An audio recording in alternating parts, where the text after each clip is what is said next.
Hello' everyone, আজি মই আপোনালোকৰ কাৰণে লৈ আহিছোঁ মহুৰা পিঠাৰ এটা সুন্দৰ ৰেচিপি। মহুৰা পিঠা হৈছে অসমীয়াৰ এক পৰম্পৰাগত পিঠা, খুব সহজ আৰু সুস্বাদু। আহক প্ৰথমে চাই লওঁ মই কি সামগ্ৰী ব্যৱহাৰ কৰিছোঁ। এয়া লৈছোঁ ভাত খোৱা চাউলৰ পিঠাগুড়ি আৰু গুড় লৈছোঁ, লগতে অকণমান নিমখ।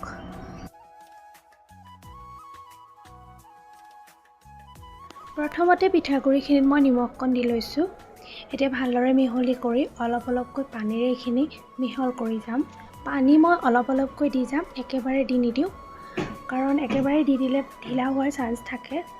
যেনেদৰে ৰুটি বনাবলৈ আটা মথা যায়, তেনেদৰে মই এটা ডো বনাই ল'ম।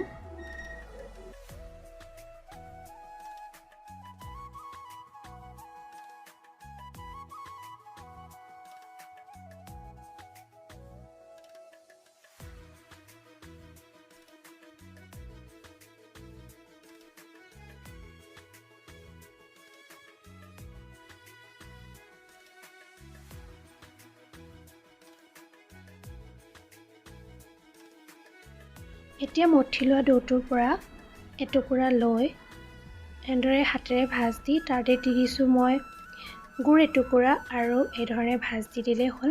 ভিডিঅ' দেখুওৱাৰ ধৰণে দেখিবলৈ মহুৰাটোৰ দৰে হয় কাৰণে ইয়াক মহুৰা পিঠা বুলি কোৱা হয়।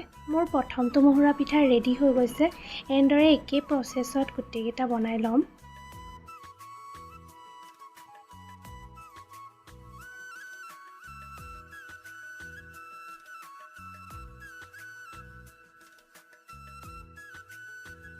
এইফালে মই গেছৰ ওপৰত চচপেন এটা পাতি প্ৰথমে পানীখিনি বইল কৰি ৰাখিছিলোঁ, আৰু এতিয়া আটাইকেইটা মহুৰা পিঠা ইয়াতে দি দিম।